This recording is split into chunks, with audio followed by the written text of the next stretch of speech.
very honored to have Maggie Sullivan joining us today to talk to us about how to cope with caregiving.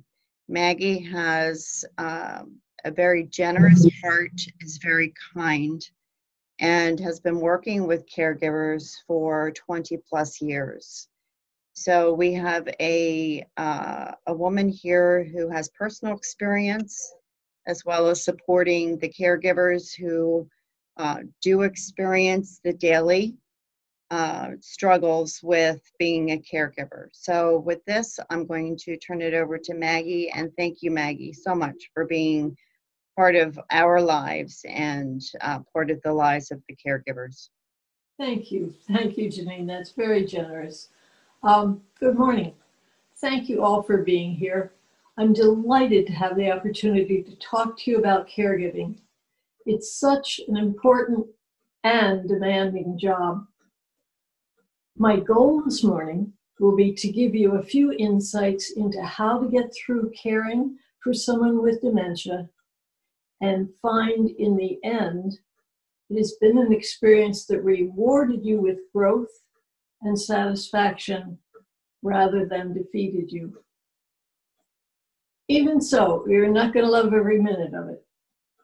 To quote a Harvard Health booklet on caregiving, every caregiver experiences times when it's easy to be patient and loving, and moments when that doesn't seem even remotely possible. So everything I say here today is with the understanding that we all try our best, but often fail. It's the trying that leads to growth, and it's the trying that communicates that you care. I've divided my talk into 3 parts, the 3 essential things to know in order to get through. Know what you're dealing with. Know how to help. And most importantly, know how to take care of yourself. Okay, here's what you're dealing with. Dementia is a progressive decline in cognitive skills, thinking, memory, perception. It's not a disease itself. It's a collection of symptoms caused by many different diseases that are progressive and irreversible. Alzheimer's is one type of dementia. There's also vascular disease, dementia with Lewy bodies, and frontotemporal disorders. Frontotemporal disease presents in 6 or 7 different forms.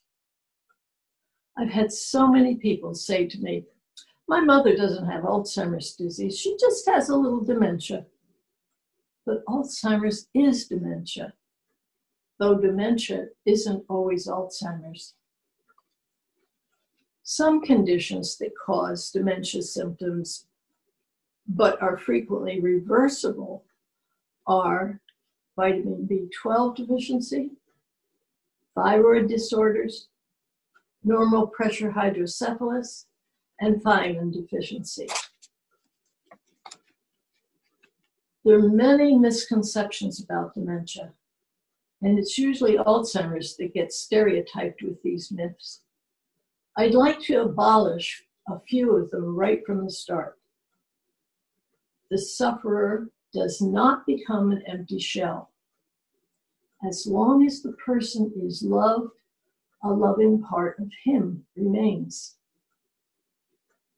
He does not lose his identity or his self, as long as you and the other people around him continue to reinforce and respect his identity. Violence is not a normal part of dementia. I'm not saying it doesn't happen. I'm saying that when it does, something abnormal is going on. The person is suffering somehow and hasn't the means to tell us with words what is wrong. How many times have you heard someone say that people with dementia can't reason or use logic? That's another misconception. Stephen Sabbat a true hero in the field of research to understand the person with Alzheimer's, tells of Mr. R, who was seen at the coat rack in the day program he attended. He went from coat to coat, methodically taking out the contents of the pockets, looking them over, then putting the contents back in the pockets, and then moving on to the next coat. He came to one coat, looked at the pocket's contents, put the contents back in the pockets, took the coat off the hanger, and put it on, because it was his coat. Mr. R understood that he couldn't recognize his coat by sight, but he could recognize his stuff in his pockets. Using logic, he had devised a way to find his own coat. How many times do you suppose something like that is going on when we see people with dementia behaving in ways that are socially inappropriate, and so we stop them? Inevitably, of course, there are losses with Alzheimer's and all dementias, and meeting the challenge of caregiving requires understanding how dementia changes a person's thinking and perceptions and actions. And here we're going to mix in a little of my talk's part 2, how to do the job. Let's say your loved one freezes and refuses to enter a room with a checkerboard tile floor. If you know that his visual perception is impaired and he sees the dark squares as holes and is afraid of falling in, you will see that his refusal to enter the room is a rational effort to cope with something dangerous. If we understand the person and his actions in this light, we will try to change the environment instead of the person. That will keep from trying to solve the wrong problems and leaving the real problems unsolved. Knowing what you can change and what you can't is one of the most important caregiving lessons to learn. You can't change the person with dementia. You can only change yourself and how you respond. And you can, and you often must, change the environment. The way dementia affects people depends on the illness causing it and varies from person to person, even among those with the same disease. But the most common impairments in dementia are memory impairment. Many problems for you and your loved one are the result of his memory loss. When short-term memory fails, the caregiver is subjected to one of the most exasperating symptoms, repetitive questioning. The person asks a question like, "When are we going to the doctor?" Because he has forgotten, and he wants to restore some sense of control or order in his life. Frankly, I'd feel the same way if I had no idea when we were going to the doctor. But he doesn't remember asking before. When questioned about why he asked the same question over and over, one man replied candidly, "Each time it feels like a fresh idea." This shows us how innocently he asks. It helps if you change your expectation that the information is going to stick this time, and instead accept that he's going to ask again. Prepare for that with a whiteboard on which you have written the answer to his question.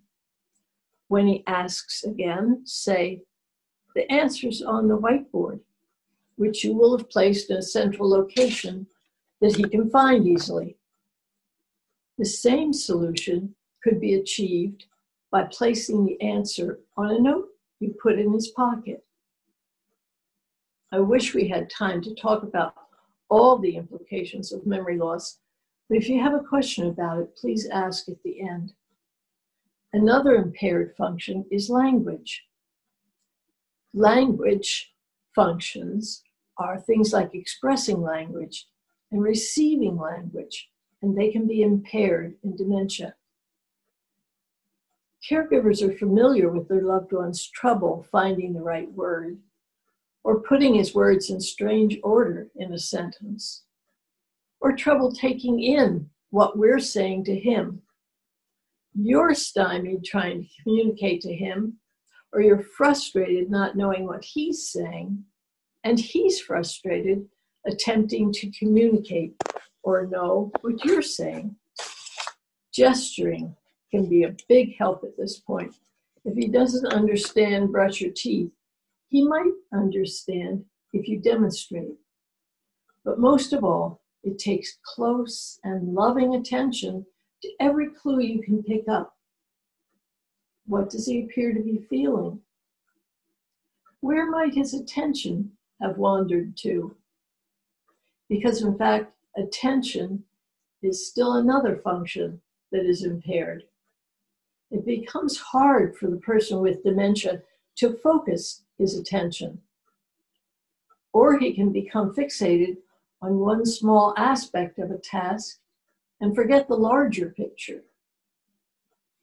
He may be unable to screen out any distractions and responds to every stimulus. Here, changing the environment to reduce noise, clutter, or too many people will help a lot. It also helps to remind yourself that if he can't do a task, there's a good reason why he can't. It's not stubbornness.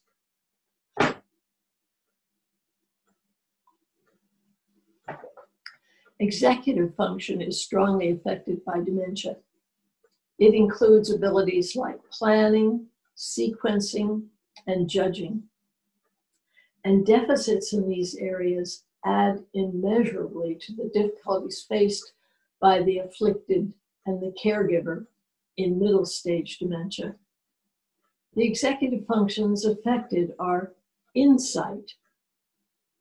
Impaired insight may mean your loved one refuses to help because refuses your help because he lacks insight into his own declining abilities. Judgment. Impaired judgment may affect his ability to assess when it's safe to pull out of the driveway onto the street. It's one of the main reasons he shouldn't be driving. He has bad judgment. Faulty judgment may also cause him to make unsound financial moves that endanger your security as well as his own. Abstract thinking. Because of impaired abstract thinking, he has trouble conceiving of anything that isn't concrete and visible. In this stage, the person is still functioning well enough in most ways that we can be fooled into thinking we can convince him to do something using our reasoning. But he can't follow our reasoning, not because he can't reason, but because he can't conceive of his own deficits or can't conceive of the facts we're using to buttress our argument. The way through this for the caregiver is to find facts that you both agree on and reason from there. He will appreciate the respect you show him by doing this. And just as long as you don't push beyond things he agrees with, you preserve the relationship. And that may help you achieve your other goal of getting his cooperation. Impaired perceptions combined with impaired visual spatial skills may cause the person with dementia to have trouble making sense of what he sees, hears, and feels. They may cause him to be unable to recognize faces or objects and to misjudge things like a black square floor tile.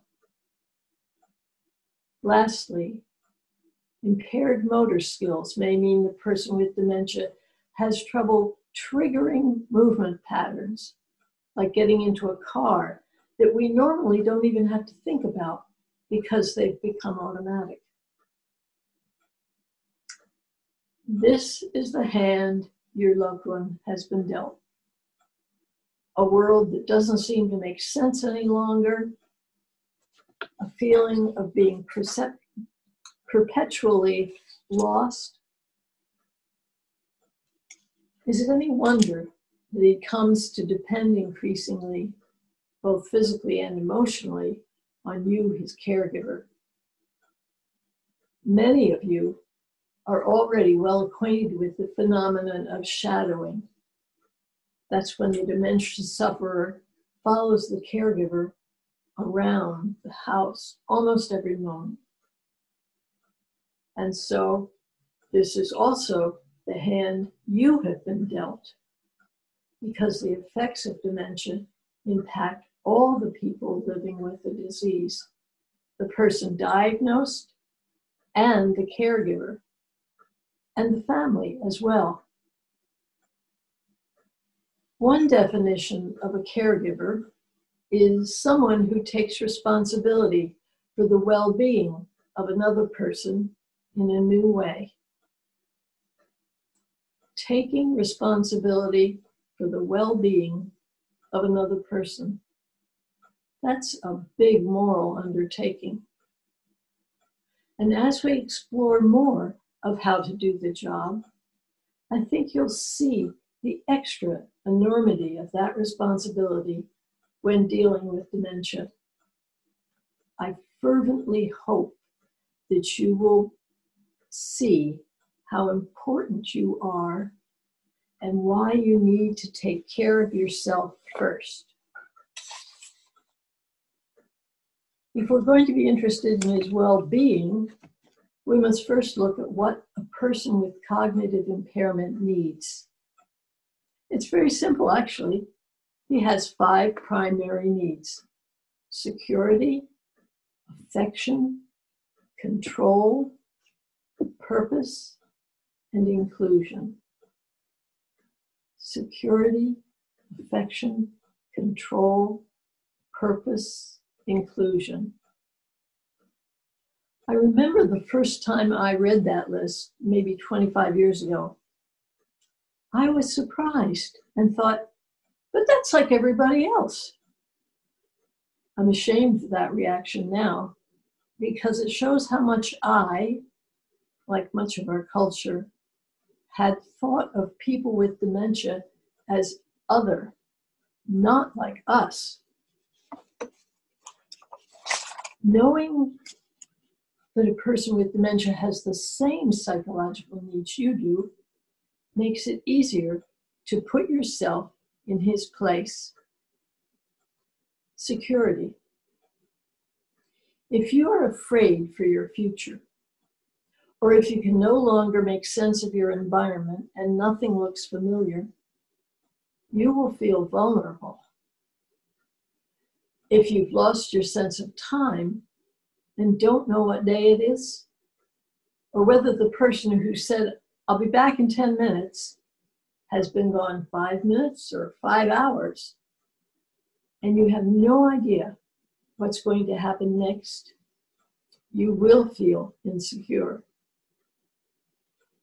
If, as caregivers, we are attuned to the person's vulnerability, we can offer reassurance and consistency and help reduce his anxiety. We also need to be attuned to how he expresses his insecurity. If we interpret too literally what he says, we'll miss the real meaning. If someone with dementia says, "I want to go home," what he is probably saying is, "I'm frightened. Nothing seems right anymore. I don't know where I am or what to do. I long to feel safe as I did when I was a child, at home with my mother and father. I want to go to that safe place." How do you respond to that? When he says, I want to go home, say, I know how frightening it is. I'm here. I'll stay with you and keep you safe. Think of home not as a place, but as a feeling of safety, of security. Affection. We sometimes delude ourselves that we're meeting someone's need for affection by doing things for them. There's a saying, loving is in the doing, but I don't think that suffices. Take an honest look at all you do for the person. It will be thousands of things. Is it all necessary? Could someone else do it? Would your loved one be happier if you had time to be with him? Can you find something fun to do together? A hug, a kiss, a back rub, a stroked cheek are all infinitely more valuable than a clean shirt. Control. We all have a strong need for control over our own bodies, our belongings, the space around us. Our sense of control over these things is easily threatened. Let someone try to feed you, and you'll understand this. But just a small involvement restores some sense of control. Rest a finger on the hand that is feeding you, and you can exert some control. So we need to look for any place where we can make the person feel that, yes, they have some control over what's happening to them. And remember that control is also having choices. Purpose. Someone with dementia still needs to feel he has something to contribute, whether it's signing checks, pulling weeds, playing the piano for his grandchildren, folding laundry, or giving his opinion if he's asked. Inclusion. Dementia can isolate someone and make him feel like an outsider. We need to remind people, even and especially doctors, to include him in their conversation.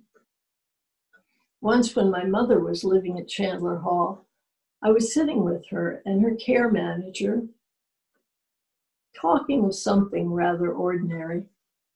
Suddenly, my mother turned to me and gave me a solid punch in the arm. She was letting me know she hadn't felt included in the conversation. It's easy to misinterpret a signal like that as her problem of combativeness, but that would lead to solving the wrong problem. We need to always remember that the person's actions are a form of communication. He may not have the words to tell you, so he shows you instead. So forget about learning to manage his behavior or deal with his obstructive behavior. Instead, think of his actions as communications and as expressions of a need that isn't being met, and work to discover what that need is. Keep in mind that he may not be able to express that he's in pain, and that can cause him to strike out. One more note on inclusion. Being a part of things also means having a role to fulfill.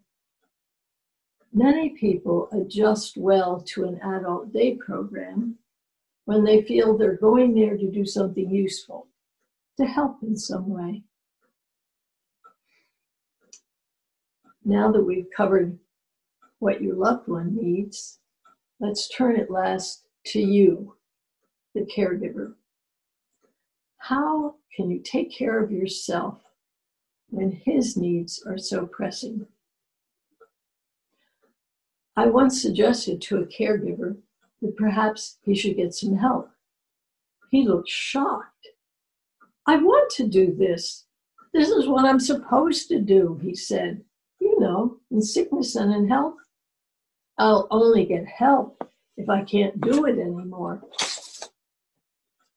Robert Santulli, a psychiatrist at Dartmouth, wrote about caregivers like Bill in his book, The Emotional Journey of the Alzheimer's Family. He said that instead of asking, is it possible for me to do all this alone? These devoted care partners need to ask, is it best for me and the person with Alzheimer's if I do this alone? Santulli adds with remarkable understatement, an exhausted or irritated care partner is not in a good frame of mind to care for someone with Alzheimer's disease. You need to accept your own limitations. It's really okay not to be perfect. You've probably heard the phrase, the perfect is the enemy of the good. In caregiving, the perfect is sometimes the enemy of the loving. We could spend an hour on acceptance. You will only find peace when you accept the disease and the losses you and your loved one are experiencing.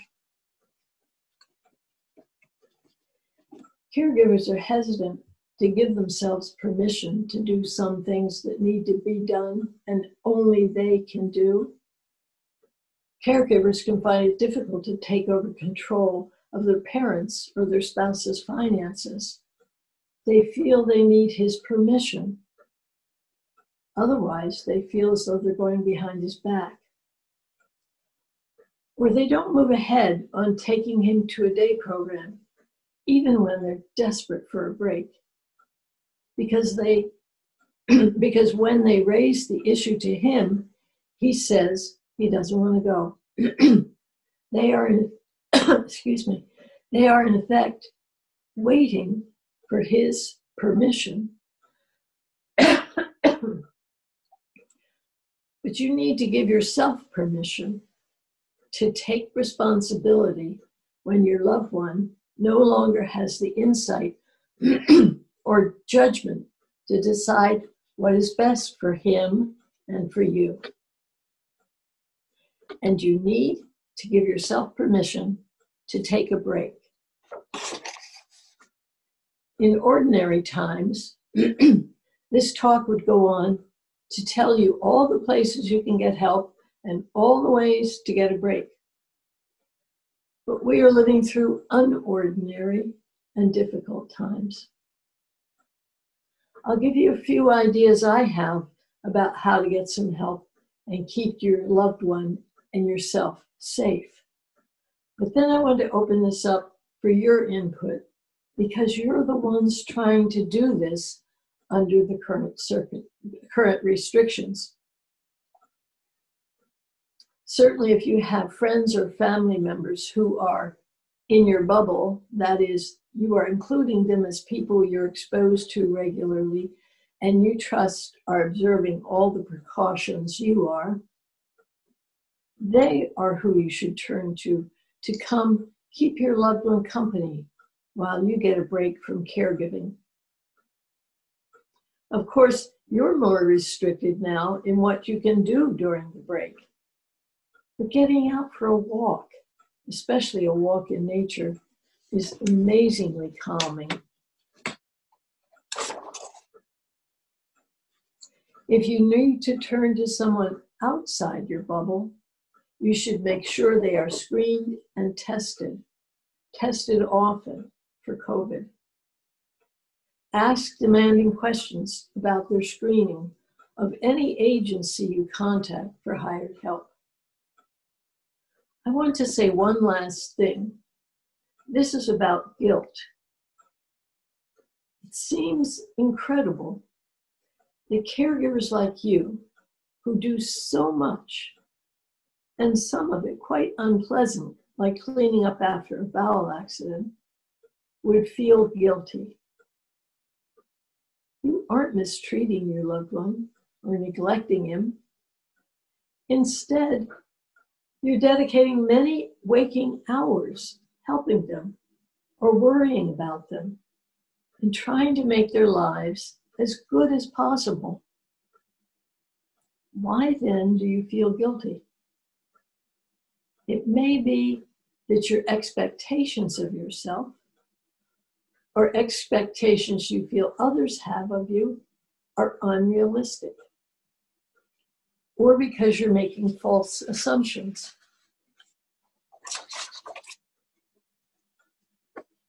You feel guilty because you can't make mom happy.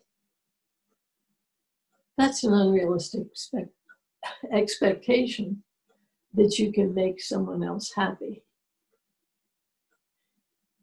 You lose your temper much too often. It's an unrealistic expectation that it's possible to be a perfect caregiver.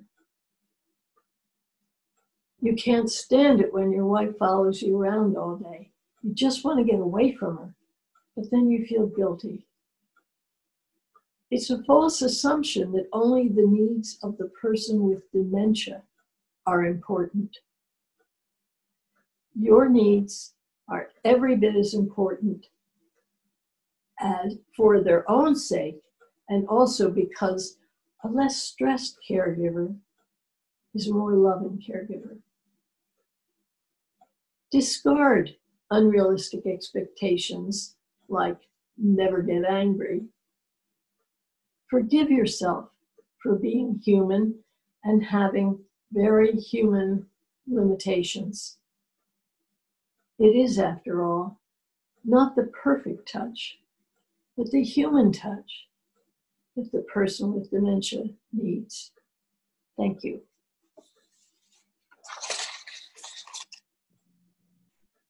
Janine, Yes. can you open it up to questions now? I am just getting myself back on the screen. There I am. Okay. So Maggie, thank you so much for the information that you shared with all of us. And at this point, we will open it to some questions and comments. You are able to unmute yourselves at the time of your question or comment. And we do have, it's 6 after 11, so we have about 25 minutes or so for the questions and comments for Maggie.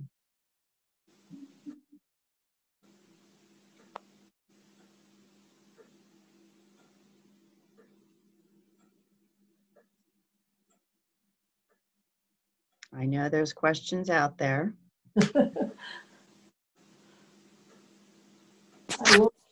Okay, I've got one. This is Pat. Yes. Hi, Pat. Hi. What you described, Maggie, is a lot of change in the power dynamic, and which can be tough depending on if you had, you know, whatever your relationship was with your parent or your husband or wife. Is there, and I don't think there's any simple solution to changing that power dynamic instantly, just because it would be easier to do so. So do you have any recommendations for how to make peace with that shift and to take ownership of the finances, because he always did that, or the, oh, I can't go in that drawer because I was never allowed to. How can we approach that in a way that is helpful? Yeah, that's part of the giving yourself permission to do some of the things that you're unaccustomed to doing. You know, one of the things that happens and makes it easier to accept those things is it's a progressive disease. And as it progresses, and you just get used to the idea that you have to be the actor. And So that, that's sort of one of the natural things that's happening that does aid you in that. Thank you. Anybody else have any suggestions from their own experience regarding that?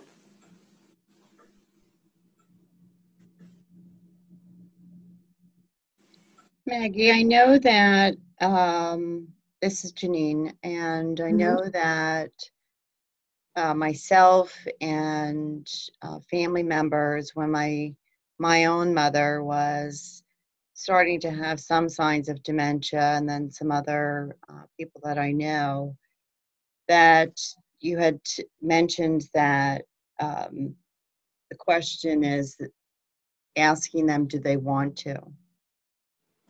And Good point. I, as a child or as a spouse, or, you know, how do I, as a caregiver, shift that inside myself to take that responsibility, that even if they're going to get upset with me, that I'm still making the right choice or the best decision. You need to remind them frequently that impaired judgment is really a part of this disease. And if you're responsible for his well-being, do you want a person who is deficient in judgment making those choices for the person you love? You want somebody with good judgment, and you're that person. So I have another question. Sure. Is there a way to, a trick, a special way to enroll reluctant family members in sharing the burden? They would be the most likely people to be a part of caregiving.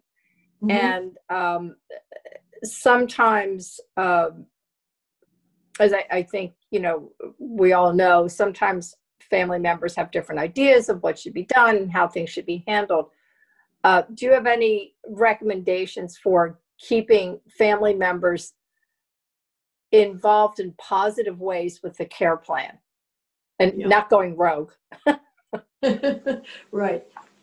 I think openness helps.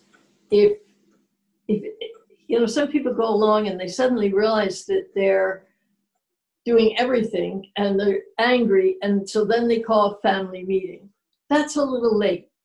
If from the beginning you're saying, I'm going to need help, and share with them what's going on, share with them how much you do.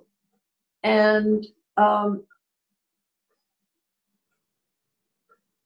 it's really complicated because family dynamics are different in every case. And I've had people who have finally settled on, well, I think I just won't bother involving my sister because all she does is criticize me. And she's at a distance, so that's relatively easy to do. One case I know of, the sister who lived at not a great distance, but at a distance, said, well, I think she belongs in a nursing home. If you want to take care of her, that's your problem. And when you're dealing with somebody like that, maybe it is easier not to try to deal with it. But I think, being open, talking openly and without resentment about how much you're doing, and asking for help. Could you sit with mom while I do this every Wednesday night? Right. People need to be told exactly what you need. That makes it, if you just say, well, I need some help, that's easy for them to get out of. And also, it helps to be really specific about it like that. Well, it sounds almost as if the whole dynamic is changed. I mean, it's the caregiver has become the general. So, Yes. to use a militaristic term. Yeah. And you do have to issue specific orders. And even as it relates to the person you're caring for, they need to know what's coming next, and they need to feel that level of security and confidence.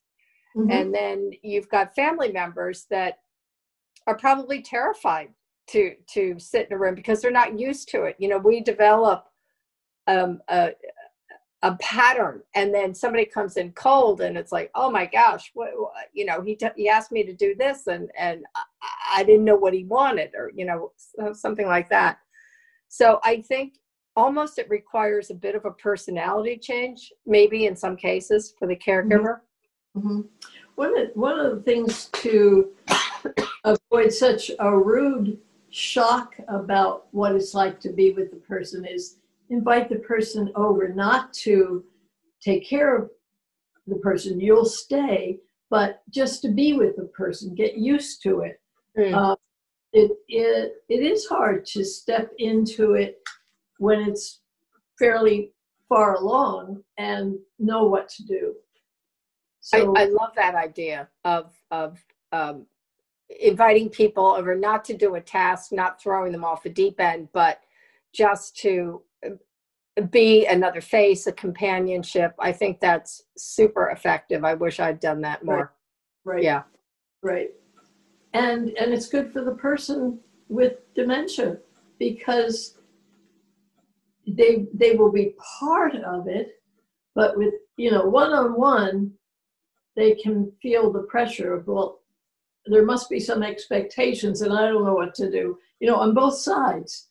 And if the person with dementia is in a group of 3 or 4 people, he doesn't have to be such an active participant and can relax.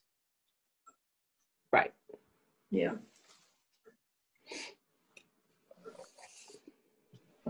Maggie, when you have your support groups, how often are they, and how would people get in touch with you?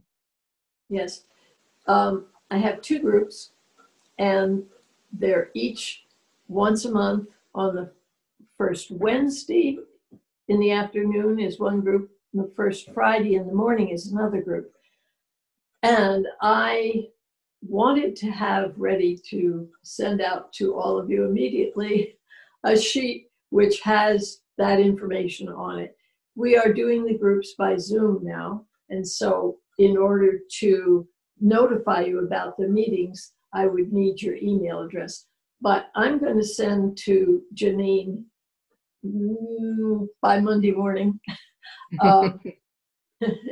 a sheet with that information, my email address, so that if you ever want to get in touch with me, you can, and a link or the address to link to my blog. I write a blog every 2 months at the Silver Century Foundation. And a lot of the topics that I covered this morning, I've covered at more length in a blog. So, if you want to know more, that might be a good place to go. The other thing that I have written out but not typed up and put in a PDF yet is a list of suggested readings, books that I think do a good job of informing you about the disease or what the person's like. I mean, there may be about eight or 10 books that there's an awful lot on the market about Alzheimer's or other dementias, and some of it is not as informative as it could be. And so I've really gone over carefully the books that I've encountered that really, really do a good job.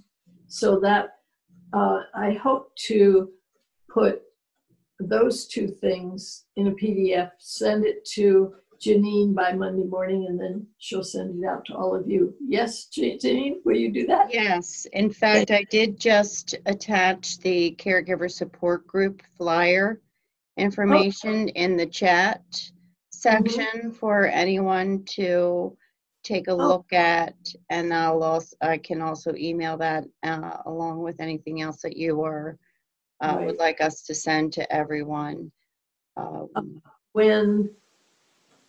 When it's allowed, I hope Chandler Hall will invite us to come back to Chandler Hall to hold the meetings. Absolutely.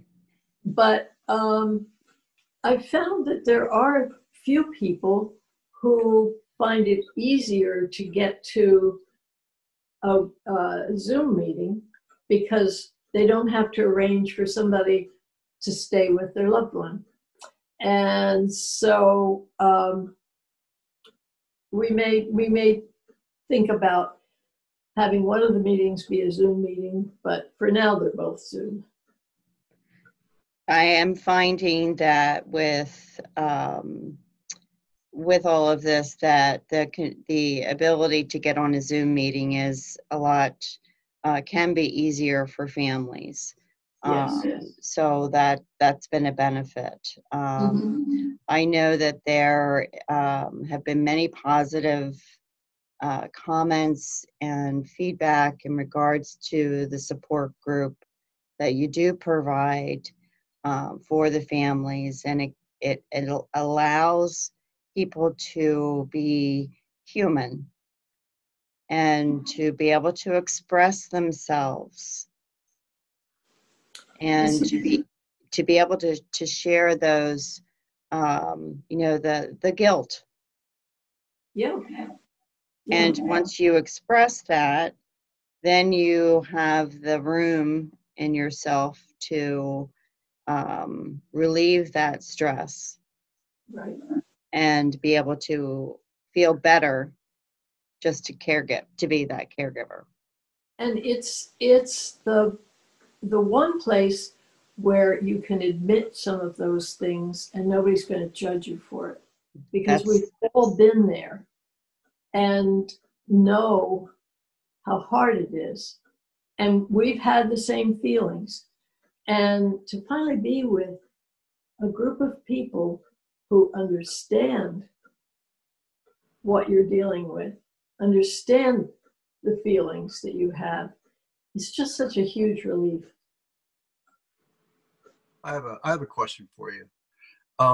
As a caregiver, how do you deal with negativity? Like, for instance, I have an aunt that lives down the shore. My uncle takes care of her. She was a graphic designer, watercolorist, and she's she's failing.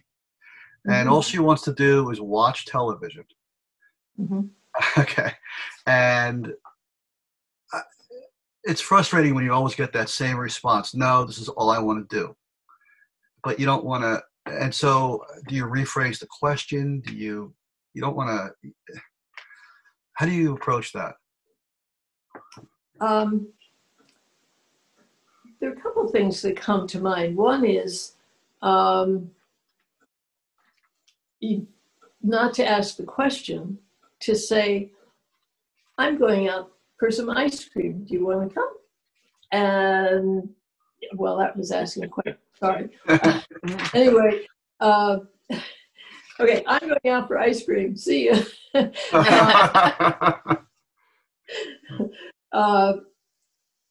But the other is,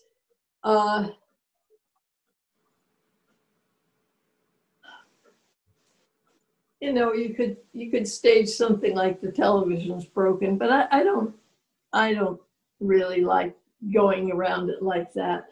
Another thing is to ask yourself, is that so bad? There are a lot worse things she could be doing, like wandering the streets in the middle of the night or something. I'm sorry, that doesn't sound very sympathetic, but I guess she must feel pushed, and to stop pushing and state, it's a beautiful day out, I'm going to sit outside. oh, I saw a really pretty bird out there. You know, try to tempt her with something like that, but not push her and not even ask her. That's hard. That's very hard. Anybody else have some suggestions from their experience? Well, this is Pat again. I used to, as you said, Maggie, it was never a question. It was, we're going. You know, let's get your jacket on. We're going to get ice cream, or we're going to tour the neighborhood in the wheelchair. Let's go. And it was like, oh, okay, you know. Yeah. Because one of the things I discovered, especially as related to television and programming, is that, at least in our circumstance, there wasn't a full engagement. It was just distraction. Yes. And so it's just, you're matching distraction for distraction. So you're saying, oh, you know what, we need to get some fresh air. Let's suit up and head out. Or I've got to go to the post office. Let's suit up.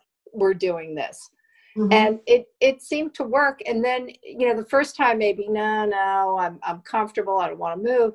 But if you do it enough, it becomes what we do. It's another pattern. That's excellent. Excellent, Pat. Yes. Very good. The other thing is television. You have to be very careful what the person is watching, because if they get scenes of violence, they can not sometimes be unable to separate that from reality. And the idea that it's something abstract, it's not really here, they lose that sense. And so it can be frightening, and then you're asking for trouble.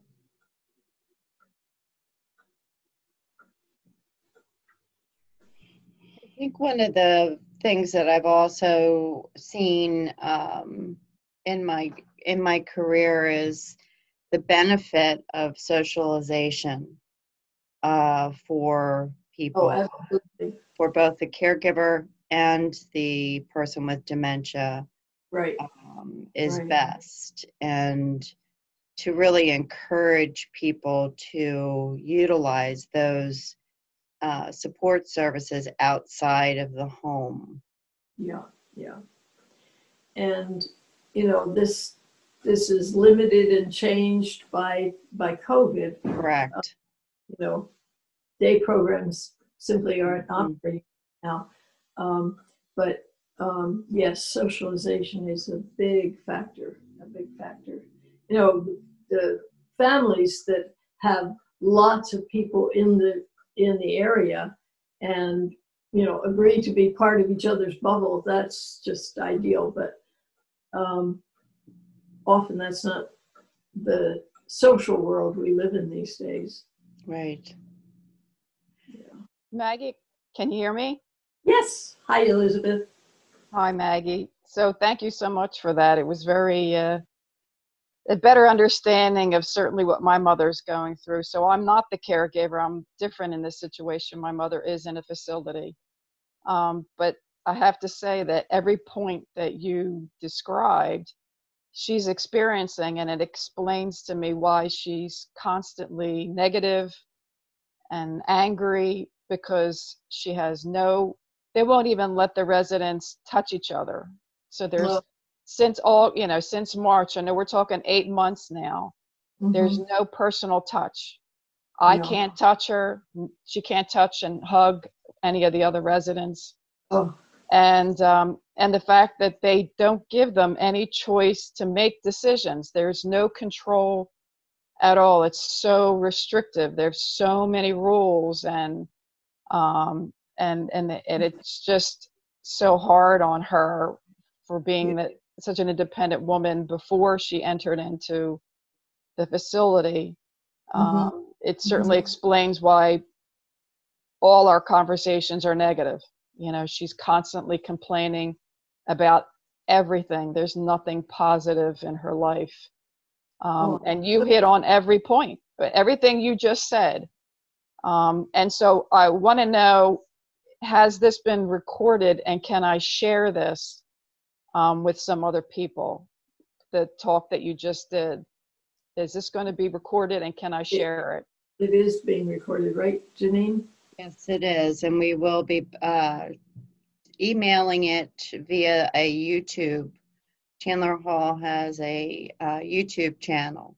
Okay. So it will be posted on that for people to come and view and Yeah. and learn. I would actually like to share this with Mary, because apparently I was just told my mom signed a paper that she is now officially in memory care at Pickering. So, and as you know, Mary's a wonderful person, and she connects greatly with her. Yes. And I think if she hears a lot of the points that you just talked about, it's going to be helpful moving forward to understanding my mom and the anger that she exhibits, because she has no control over anything. Right. And the isolation has just been terrible. And I'm just hoping there is some new legislation, I believe, that is coming out that hopefully will ease some of this. Yes. Because they're noticing that the mental health is going to kill them before the dementia does. Because the isolation has been devastating for these residents. And something has to change, because we just can't be going a whole year without being able to hug our loved ones, or allowing them to at least hug their friends within the facilities that they live in. I heard of one facility where they are creating pods within the facility of 4 people who can socialize, they can eat together. But that, that also means you have to house them near each other, or maybe just take the people who are near each other and do it with them. But, I will, there was a bill in the New Jersey Assembly the end of this week, and I don't know if it passed, but it was on exactly that kind of thing. I think it also included people in the hospital who aren't allowed to have visitors. And for someone with dementia, being in the hospital is very, very difficult. They don't know where they are or what's going on.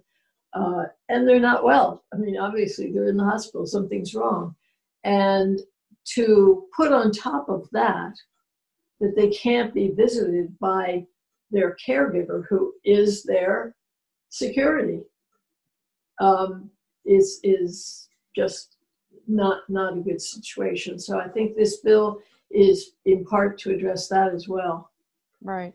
Well, thank you. It was so informative, and that's why I want to share it. I want to make sure I can share it with people, so there's a better understanding of how they're feeling, because it certainly explains a lot of what's going on with my mom, and the fact that, I think she is a little unique because she clearly understands what's happening to her. She understands about the dementia, and she's been reading about the dementia.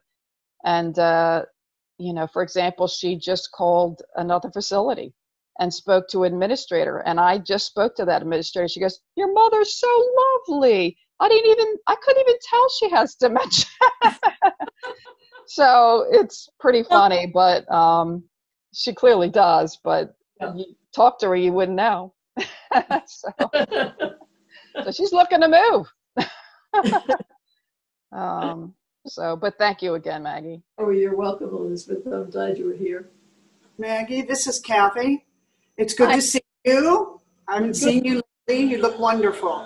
Thank you. So do you.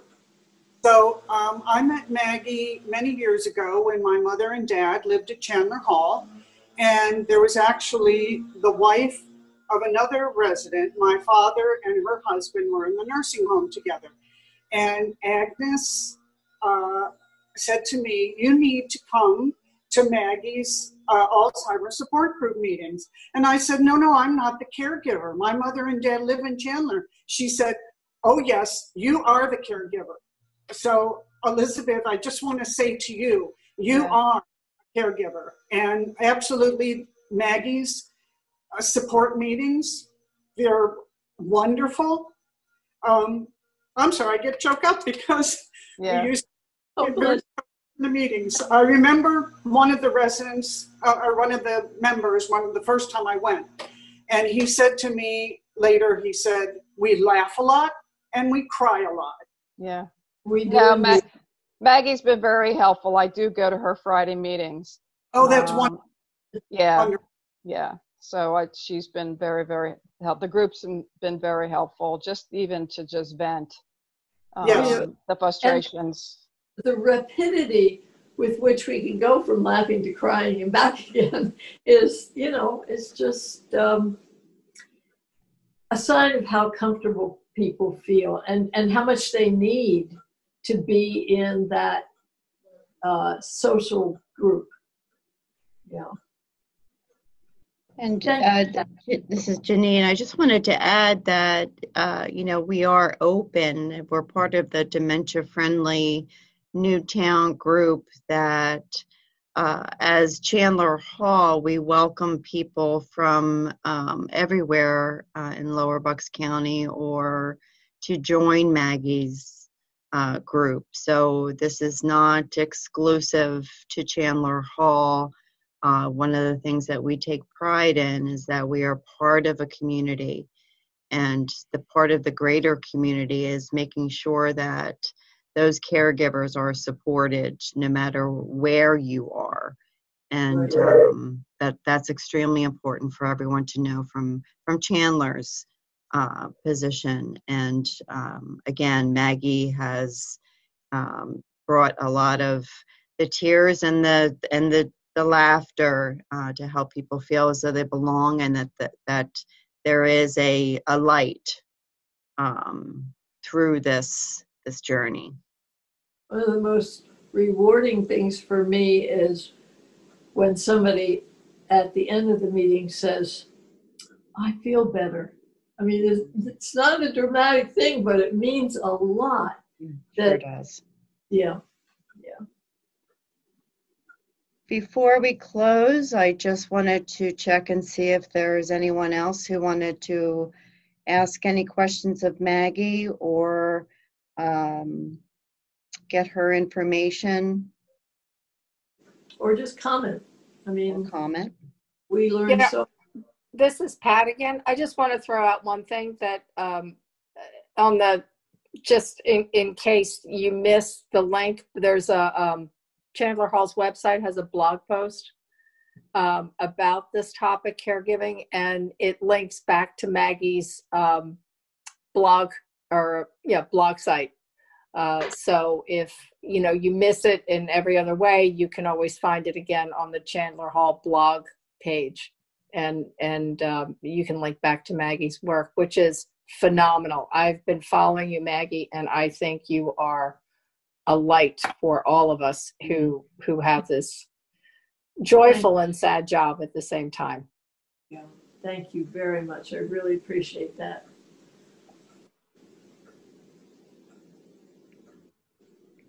Okay, with that, we will come to a close, and I thank everyone.